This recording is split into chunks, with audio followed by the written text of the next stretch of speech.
Həc surəsinin 75-ci ayəsində Uca Allah belə buyurur. Əuzu billahi minəşşeytanirracim. Bismillahirrahmanirrahim. Allahu yestafi minəl mələikəti rusulan və minən nas. İnnəllaha səmi'un basir. Allah mələklərdən də elçilərini seçər, insanlardan da elçilər seçər.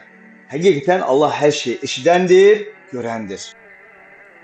Allah deyir, Allahu yestefi, Allah seçir, istifa edir, seçir.